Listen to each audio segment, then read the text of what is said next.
God is good, and all the time. Wow, it's a good turn up. Lynn has handled most of the issues. So because of time and because our chief guest is going to Mars Summit, and we also had a very good word from the Reverend today, I am only going to mention a few things. And I hope those with a phone can take a few notes, because I can assure you after this, if you implement the few things I'm going to say, digital is going to make sense to you. I am going to engage for the next 5 to 10 minutes, and then I'll invite the chief guest. And when I was invited here, I was told to speak about taking charge of the digital journey. So, by a show of hands, how many people are on Facebook? Show of hands. How many people are on Twitter? How many people are on Instagram? And how many people are on TikTok? Okay, that was for Karobia to see about which is the biggest social media in Kenya. However, I want to ask the next question, and that's my first point. Because we also have entrepreneurship as one of the major topics. How many people know how to buy shares on Facebook? You know how to buy shares on Facebook? On Instagram, on Twitter, or on any other social media? Anybody who knows how to buy shares there? Okay. That is my first point. Do not be a participant, be an owner. If you want to own this social media journey, be an owner. And I think Lynn has done a good job in trying to tell you how to own your YouTube account, how to own your Facebook account. But I always ask myself, what if one day Facebook, Twitter, and all those guys decide we are no longer going to be in this space? What would happen to your digital journey?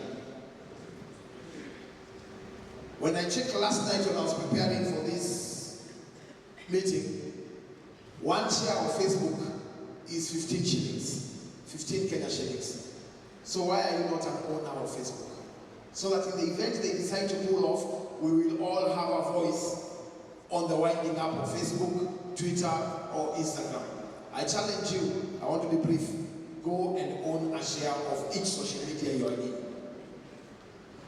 Number 2, disruption.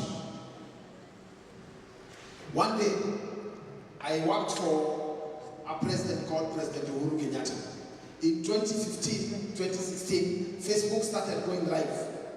So I opened my phone in one event, and I went live in that event. After that event, the security guys called me in the office, and they took me to the president. The accusation was, I was introducing something that was a security risk to State House. I remember what President Uhuru asked me, is this going to help us? And my answer was, I don't know. It's a new thing. I was among the few people in the test. I do not know whether it's going to help you, but what I know, it is going to evolve into a big thing. You must be ready for disruption, but when you disrupt, you must be ready for the fight that comes with disruption. The Reverend here has spoken about Gideon. Gideon, when he was told to go and fight, he was full of fear and declined. But at the end of the fight, God himself described Gideon as a mighty warrior. You must be ready for the disruption. President Mwai Kibaki and their generation sat down and decided that they were going to make Mwai Kibaki president. And he started vying in 1992, vying in 1997, and only became president in 2002. President Uhuru Kenyatta and his friends decided one day they were going to make him president. And he eventually became president. President William Ruto, one day people decided this is going to be our leader. We are all going to submit behind him, and he's going to be president. Today he is president. Let me ask you, you who belong to this generation, are you preparing for a president in this generation, or are you waiting for someone, somewhere, to be your president? I've heard here there is a president, former Karondo, and there is a sitting president. I've even seen the SG. What are you doing in preparation for a person who looks like you to be president? That disruption You may decide now it's going to be Karodo, it's going to be Karobia, or it's going to be me. But if you decide that, are you ready for the fight? When I decided to support President William Ruto, there was a major fight. I was even kidnapped, beaten, and hospitalized in hospital. How ready are you for that disruption? And putting it in context into the digital world, how ready are you for that YouTube account that you have created? The president has negotiated for Facebook to start monetization at the end of this, from June this year. There's a guy called MATIANG'I TV who doesn't really support the kind of politics that I support, but I like his YouTube account. The other day, just a few weeks ago, I was with him and he was showing me his backend for the YouTube. That guy does not produce any content that is original. He doesn't sit down and do any content. He waits for Citizen to do a story, he takes it and writes a caption.